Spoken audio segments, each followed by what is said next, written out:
Hey, they say if you don't like it, then leave. At least I know I've heard that countless times on the airwaves, having done this show now for well over a decade. Yeah, can't you just move to Uganda or something? Or Somalia. People like to suggest Somalia. Korea. There was the one guy that said that we should move to Korea That's since right. we didn't Or like having a Russia. central bank. That was actually not someone on the show. That was someone who we met in real life who told us that. And Russia, there you go, Ed The rolling Snowden. Russian planes. Could There's join up plenty of open space in Siberia that's for sale, I'm sure. So, yeah, they always suggest the people who love it here in the United States, and there's a lot to like about being in America, but there's also things not to like, and, I think that it's important to try to improve the place where you live. You just hate us for our freedoms. No, I actually appreciate the freedom that we have. I'm glad that we can be here on the radio talking about these things. We don't yet have it's not to a point in the United States where a SWAT team is going to come in and raid a radio studio because of what people are saying. Not yet. Not yet. But I think that, the price of freedom is unfortunately vigilance, and we got to pay attention. We've got to know what's going on out there. And I don't think that leaving is the right idea, although I don't blame someone who does. Like, if you want to get out of the United States and go run to some sort of island nation and live quietly and try to fly under the radar, or some, South American or Central American place or New Zealand or wherever you want to go. I've always wanted to have my own island with a moat. I've Save your heard money. that the Amazon is a nice place to go if you don't want to be found by anybody. There's plenty of places you can go where you don't want to be found. I mean, you can even do that in New Hampshire if you go out in the woods. Just living during the wintertime would be probably pretty tricky. But people have done it. So, if you want to leave, that's fine. I respect that. I don't blame anybody for wanting to fly under the radar. But if you're going to stick it out, then there's a lot to be done. And speaking out about the bad things that happen in the United States, there's certainly nothing wrong with. But nonetheless, the more you speak out, the more likely you're going to be told by somebody, well, if you don't like it, then leave. Well, according to the story at Forbes magazine about the price to leave, about the fee that the U.S. government charges people to what's called renounce their citizenship, they have now jacked the rates up by 422%. Wow, so they really want people stuck here. Well, what they know is that in the last 2 years, the amount of people who have been renouncing citizenship have been going up dramatically. We reported on this on Free Talk Live a few months back, if I'm recalling correctly, that I think 2013 was a record year for renunciations of citizenship. And then there was the guy from Facebook. I forget his name, but he was the... Zuckerberg. No, not Zuckerberg. No. The other guy, the guy that helped co-found and then got screwed and then wound up getting his money. He renounced his U.S. citizenship because the taxes were going to be just astronomical. And so this thing that you're talking about, it's what they call the exit tax. Correct. So here's... I'm sorry. So maybe they just found it to be a better source of revenue then. That's exactly what I'm thinking is, we got all this extra business. Well, let's just raise rates. People want to leave. We got them between a rock and a hard place. They think they have to pay us. So, Well, can't you just leave, like jack get a 'em up. passport, move someplace else, and then not ever come back? That's how I feel about it. Why would you want to even bother keeping the government apprised of your location after you've left the United States? I understand they want to keep taxing you or whatever, but why would you bother with that? For purposes of not wanting to be extradited to the United States from whatever country you decide to land in. But So if you try to get citizenship in some other country, do they force you to renounce your citizenship then? Not always. Most countries do not. But the reason that people expatriate is because they want to get rid of the American citizenship. So then when they go to the consulate and say, here's my passport, I don't need this anymore, you guys take it. They're like, oh, by the way, you're a wealthy person, give us money. So just burn it then. Throw it away in the trash can. Destroy it. Right, but then that runs you in the possibility of running afoul with the authorities in whatever country you land in. How would that be the case? They can't enforce the United States government's laws in They can't, Portugal or whatever. But if you go to Portugal and then you tell them, yes, I'm both an American citizen and a Portuguese citizen, then there's some sort of weird Well, don't tell them things with that. visas and what. Right, and then if you don't tell them, I want to be a Portuguese citizen, and then they find you in Portugal and you don't have a visa, they're kicking you out of the country. Okay, but then get the Portuguese citizenship, but don't tell them where you're a citizen. They're probably going to want to know where you're coming from in order to get that. But if you get the other citizenship from the other country, like you're saying, you don't have to renounce the first citizenship in a lot of places to do that. It's called dual citizenship, right? So, but then the U.S. is still going to want tax monies from you. How are they going to find you? Because Silence. they share the government share informations with one another. So if the Portuguese government can locate you in Portugal, they can tell the U.S. government where you are. Okay, I suppose that's possible, but you could do things to, protect your privacy. So is it even possible? I mean, the IRS needs to have an address to send you notices about you owing them money. If they don't know where to send that notice, then effectively they can't collect. Right, they're not going to come searching for you thousands of miles away. Right, it's going to be a lot harder, especially if you're making, if you're over there making 20 grand a year serving tables in France or something like that. I mean, I don't think you're going to be on the radar. And again, with this exit tax, if you have less than, I think it's $680,000 worth of assets, you're exempt from this exit tax anyway. Mm-hmm. So I just want to ask, is it even possible in this modern day and age to be a wanderer or a hitchhiker or somebody who just travels from country to country? It's not have very a citizenship? Difficult. Well, to Michael not Golsky have citizenship... Michael Golsky gave up all his citizenship. So he whatever. did, but he's not traveling around the world. That's he's true. in one location. Right. Yeah, I would guess that if you were going to disconnect from contacting the U.S. government about your current tax status and things like that after leaving, you would probably have to plan to not come back to the United States. Right. I mean, there would be certain restrictions on your movement after that point.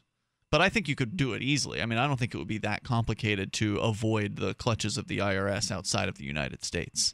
Right. There are some people that avoid the clutches of the IRS within the United States. Exactly. There are millions of people who don't pay taxes within the United States. I'm not saying that it's impossible. I'm just saying that, there are steps that you would want to take to make sure that you're not going to wind up getting, sent back to the U.S. I for say something. to hell with their steps. I am not a citizen, and they can't prove that I'm a citizen. So what's the point in renouncing something that I never had in the first place?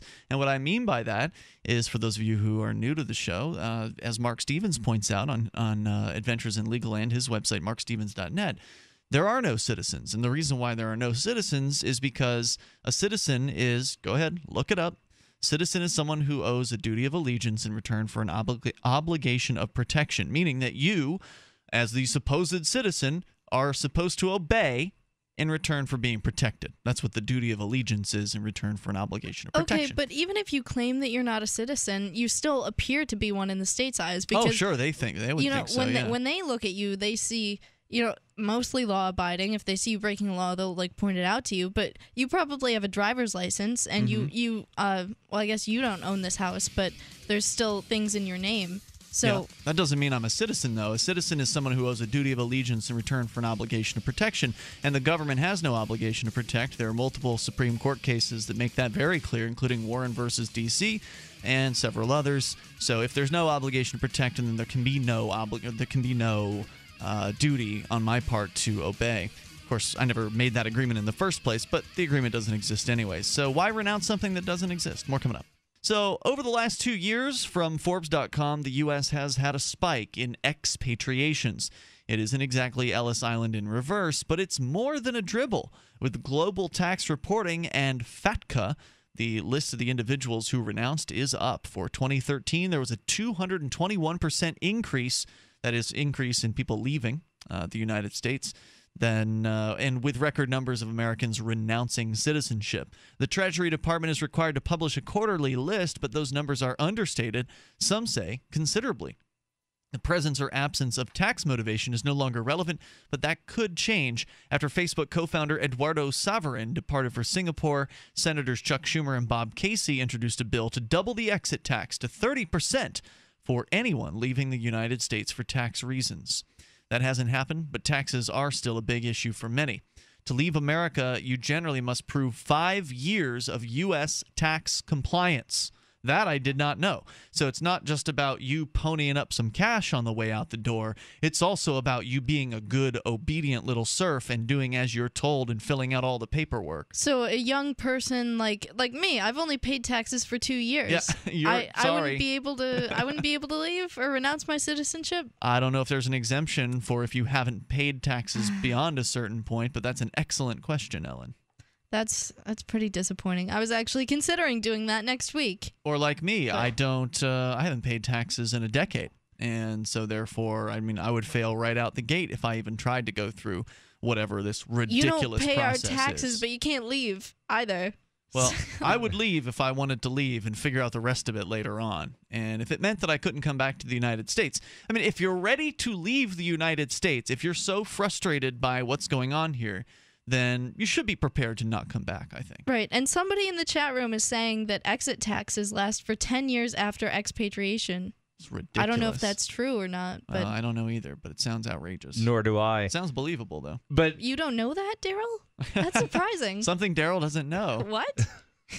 But one thing that would make it really difficult is just, because you're leaving the U.S. and prepared to never come back to the U.S., if you want to, move to Portugal, and then from Portugal, you decide, you know what, I think I want to go to Andorra. Mm-hmm. Well, if the U.S. says your passport is no longer valid, and you haven't gone through the processes in Portugal, and most likely, if you're not abiding by whatever exit requirements from the U.S., Portugal's not going to give you anything, then you're stuck where you land. That's a good point. If you live in a free country, then shouldn't you be free to leave? Seems one of the most basic questions that one could ask. Stop using logic, Ian. Apparently, you can't just walk away? No. In fact, according to Forbes magazine, you have to prove 5 years of U.S. tax compliance just to get started on the process. We'll tell you about it here in a moment, what it actually takes to legally leave the United States, to renounce citizenship, as it's called. Also, your thoughts certainly are welcome. Maybe you've gone through this process. Maybe you know how arduous or simple. Maybe it's very easy. As long as you lay some cash out and grease some bureaucrats' palms, fill out a few pieces of paper, no problem. Of course, usually it doesn't work that way. Of course, in a lot of cases, when you are paying bureaucrats, they do tend to act in a more efficient manner. At least that's been what I've noticed here in New Hampshire. Like when I went to get my legal name change through the probate court, man, they were lickety-split fast on scheduling that court date because I gave them $105. Yeah. To leave America, according to Forbes, you've got to prove 5 years of U.S. tax compliance. If you have a net worth greater than $2 million or average annual net income tax for the 5 previous years of $157,000 or more, that's tax, not income, then you pay an exit tax. It's a capital gain tax as if you sold your property when you left. At least there's an exemption of up to $680,000 for 2014. Long-term residents giving up a green card can be required to pay the tax as well. Now, the State Department interim rule just raised the fee for renunciation of U.S. citizenship from $450. It is now $2,350. Now, Daryl, you said that the exit tax is what the $680,000 limit is, meaning that you're exempt from the exit tax up to that amount of money? That is my understanding. But you would not be exempt from the $2,350 renunciation fee. No, my understanding is that if you're, exempt from that $680,000, if your assets or whatever is below that, you're exempt from the exit fee. That $2,000 fee. The exit tax is different from the fee, right? So, are you saying you'd be exempt from both the tax and the fee? I'll have to reread the stuff because my understanding was there was one thing and they were just using the word tax and fee interchangeably. That doesn't make sense because think about it from this perspective, Daryl. If you're going to go and ask the government for something, which is what you're doing in the case of renouncing citizenship, they're not just going to tell you, oh yeah, just fill out this paperwork and we'll see you later as long as you're under $680,000. No, they're going to want a filing fee. Okay, but that's I feel like it's ridiculous to say that you're asking the government for something. It's like, having somebody in your house and saying, well, you can't you can't go home until you pay me this fee. Like, are they going to be stuck in your house where you don't want them, and then they're going to take up more of your well, you can leave. your food and you can your leave without space? paying the fee, right? You can leave. It's just that you're Right, asking them to remove you from their books, essentially. No, you can renounce your citizenship by as simply being in another country, finding the American embassy in that country, going to the front door and saying, "Here's my passport. I don't want it anymore." And you don't think they're going to charge you a fee for that? If you go to the State Department's website and look up how to renounce citizenship, it tells you go to the consulate in the country you're in and give them your passport. There's going to be more to it than that. It says nothing about filling out forms. There's going to be forms. They're going to sit you down for some kind of an interview. I mean, this is not going to be you just walk in, hand over a passport, and call it a day. Come on, this is the federal government we're talking about here. That would be the beginning of the process, I imagine. But there's going to be a process. I'm sure it is. Yeah. But when you go to the page on the State Department website of how to renounce citizenship, says nothing about paying forms or filing forms. Well, the state, according to the story here at Forbes, critics note it's more than 20 times the average level, this new price of $2,350. More than 20 times the average level in other high-income countries. The State Department says it's about demand on their services and all the extra workload that they have to process people who are on their way out. The notice says the following. Number one, consular officers must confirm that the potential renunciant fully understands the consequences of renunciation, including losing the right to reside in the United States without documentation as an alien. So there's one thing right there, Daryl, that they'll do as soon as you hand over your passport or whatever. They're going to make sure you understand what you're doing.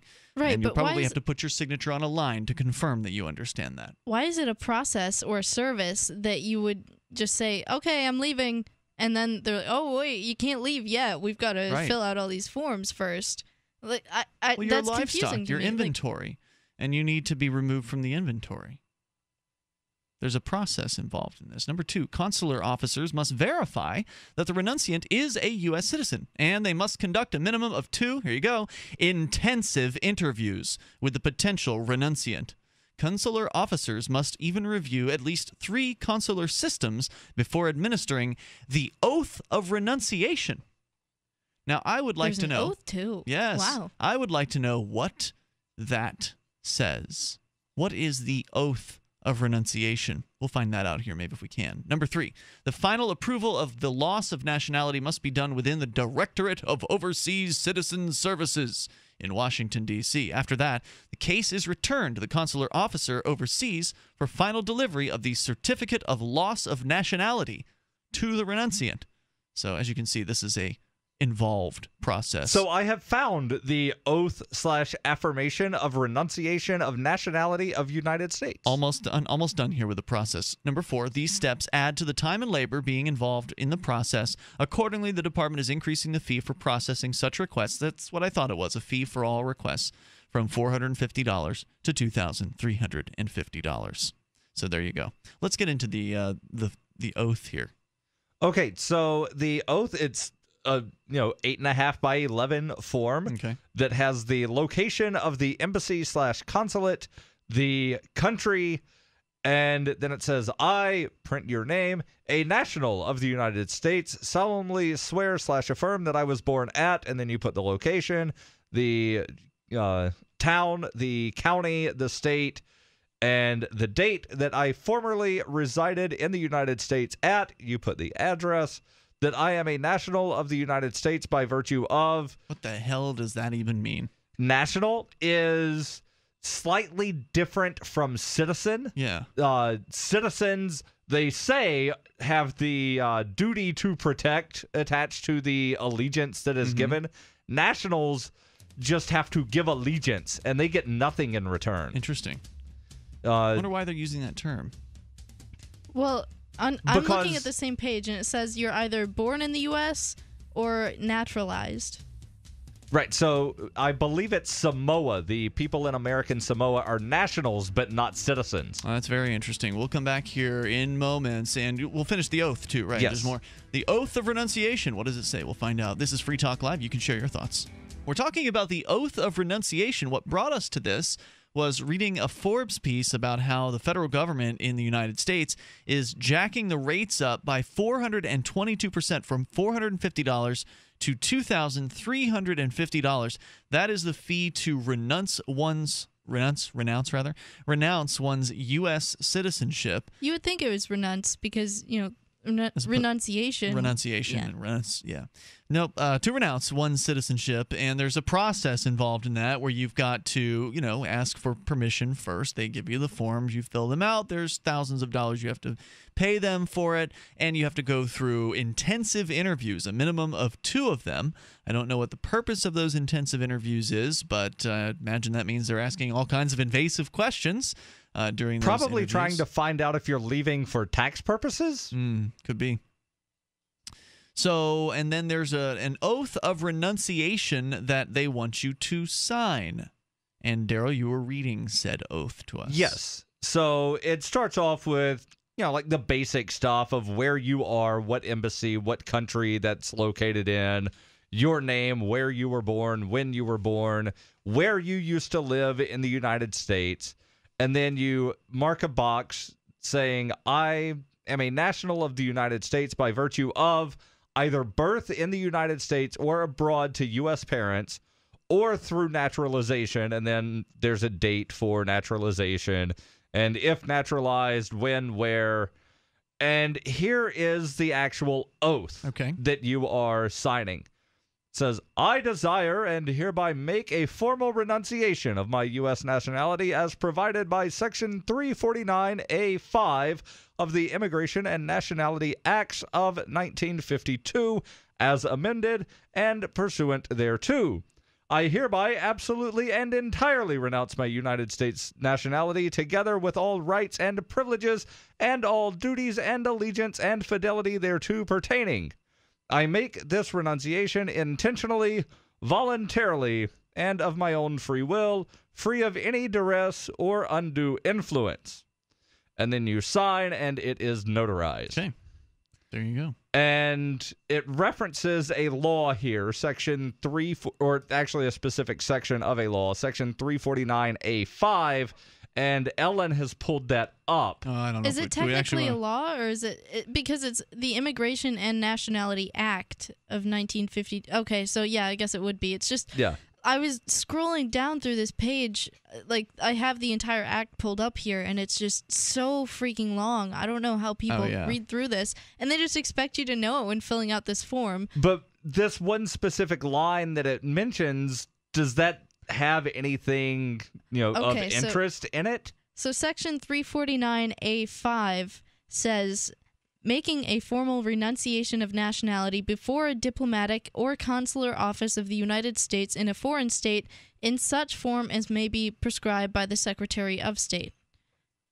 So basically saying this form complies with this section of law of how you renounce. Well, that's about enough law for one night.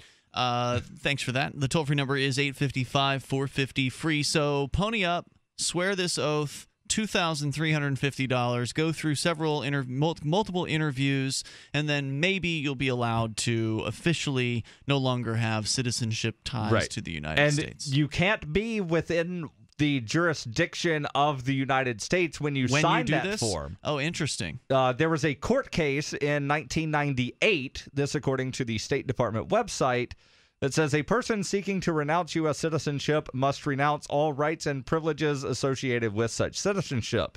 In the case of Cologne v. U.S. Department of State, 1998, the U.S. District Court for the District of Columbia rejected Cologne's petition for a writ of mandamus directing the Secretary of State to approve a certificate of loss of nationality in the case because he wanted to retain the right to live in the United States while claiming he was not a U.S. citizen. Oh, that makes sense. They don't even want to give you the chance to hang around after you've renounced your nationality. Right. Like, even if you're like, no, I swear, I'm leaving right after this. I promise. But you can't even be there. You've had all your privileges, as they're called, stripped, and that includes the privilege of being able to stay here, apparently.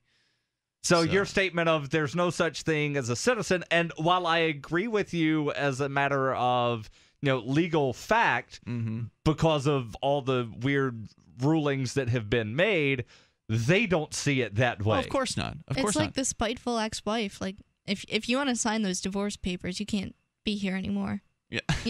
You have to leave right now. Which, of course, you never actually agreed to any of this in the first place, right? I mean, if you were born within the United States boundaries, then they just presume that all this stuff applies to you. But I still think it would be interesting for somebody who is in, whether it's a tax case or something else, some other sort of criminal case or wherever, where there's no victim, and if you're accused of being a citizen by the government, because they think you're a citizen, right? But if they accuse you of being a citizen, then I would like to see the proof of it. If you're going to say in court that I'm a citizen, then please provide the evidence that that is true. Provide the evidence that anyone is a citizen, not just me, but anyone at all. Now, you might be able to provide evidence that someone who actually swore to be a citizen, as in an immigrant, because they actually did, raise their right hand and swear some sort of an oath of citizenship. But Right, even then, they're still not getting protected. They're not getting the return protection that's promised. Right, but most likely, all they'll have to do is go through your, list of driver's license applications or your, I'll say I voter was under registration duress. forms and say, well, you checked the box. You filled out the forms. You That checked means the you're box that giving said consent. you're a citizen. Which Therefore, I couldn't fill out the form without checking the box, right? So there wasn't any option to not check the box, and Right. therefore Well, I you was had an under option duress. to not do it. You could have just given up all of these wonderful That's things right. that you have in life. Yeah, you could have not driven anywhere ever again in your entire life. yeah. Right. Basically. It really, it depends on how principled you, like, if you live by complete principle, that's just not functional at all. Like, If you wouldn't live be by able complete 100% principle, you will not interact with anybody ever. It's true. Because somebody drove on a road, somebody used electricity from the electricity grid, somebody did taxed. something. When you say by principle, you mean in an attempt to avoid all taxes and regulations? Yeah. Yes. I see. Yeah, it's impossible. They got you.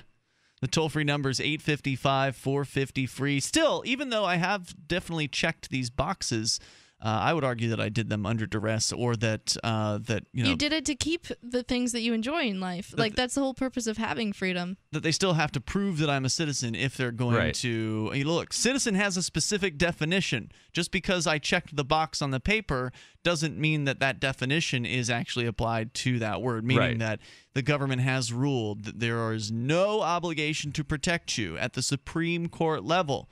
So how could there be a citizen? That right there just nullifies the agreement as far as I'm concerned. So I think it's just a big scam. The whole idea of citizen is essentially a cover for really what we are, which is serfs. I mean, we're just serfs. Right. We pay up a portion of our land to these bureaucrats, a portion of our income to these bureaucrats who will put us in a cage if we don't do it. Yeah, you know how you were talking about having the world passport earlier? Yes, I do. I have a world feel like passport. in like 100 years that's going to take on a much different meaning. Like there'll be different civilizations on different planets, and your world passport will be like you live in the corporate United You're an Global Earthican. Nation. Yeah, You think 100 years for that? one or two. Glenn, though, first, listening in Alabama. You're on Free Talk Live with Ian, Ellen, and Daryl. Hi, I want to change up just a little bit here. Yes, sir. A lot of people that are leaving the United States don't have $100 million that they made at Microsoft or Facebook. That's right. They're going in. They want to vanish on $500 a month, and you can do it. But once you get in the country, you, for instance, Thailand, you go in on a 30-day visa. On day 31, you're illegal. Mm-hmm. What happens if you want to take the antiques that you inherited? You need a home. You can't own land there, but you can lease it. You can buy a condo. Okay. The best thing you can do is, as soon as you get into the country, get yourself a good attorney, a great attorney. It's the difference between a good attorney and a great attorney. A good attorney knows the law. A great attorney knows the judge. That's a good one. I like that. Now, wait a minute. Where are you getting this expertise from? You're calling from Alabama. So, I mean, how do you know so much about this? I'm one of your advertisers. They should run like advertise. Excellent, excellent. So then, so it's fair to say you have some experience with this. Yeah. Instead of going into someplace like Thailand on a 30-day visa, you go into Cambodia or Laos. They hand you the 30-day visa. Tell them no, you want the normal visa. They're going to shrug their shoulders and they're going to hand you a normal visa. What's that get That's you? Good for 1 year. Sweet. You got to know the system. Work the system. There you go. If you're on the 30-day visa, you're going to be doing what all the expats over there are doing. It's called the visa run. They'll leave the country every 30, 45 days, whatever it is, and go pick up a new visa stamp. If you're on that normal visa, you can set yourself up close to the Thai border. I've got a section in there on Vanish on $500 a month, also one on job strategy, because a lot of us would need to work once we get over there. Wait a minute, you're saying you've got a section in where, on AsiaRunLikeHellGuide.com? Yeah. Okay, so there's more to that than just getting surgery around the world. Then that's interesting. Oh, I go into a good bit of stuff on there. It's under the heading of other. Oh, okay, cool. Yeah, I see that up there. And thanks for the heads up on that, Glenn. What else did you want to focus on tonight? One of the best ways, if you're a single girl or single guy, go over and get married. Now that can be fraught with a lot of troubles. It can be fraught with Yeah, what if you don't get along with the person you married? How are you going to understand them? Well, now that's another thing. You know, you're dealing with some very educated, cosmopolitan people. Yeah, there's a lot of English speakers around the world. English is fairly popular second language. And you're dealing with some people who have the ability to make a lot more money than a lot of us do. So you bring to this relationship the being American. And you don't have to give up citizenship. You don't have to give up your passport. If indeed you're going over to avoid taxes, then yeah, you have to do that. But let's face it, most of us aren't going over there to give up with taxes. We're escaping a police state. Well, I don't. What the hell with that? I don't want to pay taxes either. I mean, so if I were to go over there, then how would the IRS know anything? I mean, I haven't paid them in a decade, and I live here. So, I mean, how would they know word one about what I'm doing over there? It would seem to me the only way the IRS would know what you're doing in another country is if you told them about it. Well, you'd have to have a passport. You'd have to use your passport to get there. Sure, but that doesn't mean they know where you are. Sorry, go ahead, Glenn. Normally, people have to open up a bank account, and that's where those FATCA requirements come in. Now, you guys know a lot more about Bitcoin than anybody else. Yeah, and that's a game changer. That's a game changer. Hong Kong has one big bank there that names escape me, have just established this Bitcoin relationship. And it no way. Wait. You're saying there's a bank in Hong Kong that's accepting Bitcoin? Big one. Yeah. Wow, I'm going to definitely look into that, Glenn. Thanks for the heads up tonight. Thanks for the call. That's Glenn from AsiaRunLikeHellGuide.com. Knows a thing or two about this. And Glenn, can people reach out directly to you through the site? Of course I can. Awesome. I check the email daily, hourly. Thanks for the info tonight, man. I appreciate the call. You are welcome to comment as well. The toll-free number is 855-450-FREE. That's 855-450-3733. Talking about the idea of leaving the United States, renouncing citizenship. And so what he was pointing out there is the FATCA.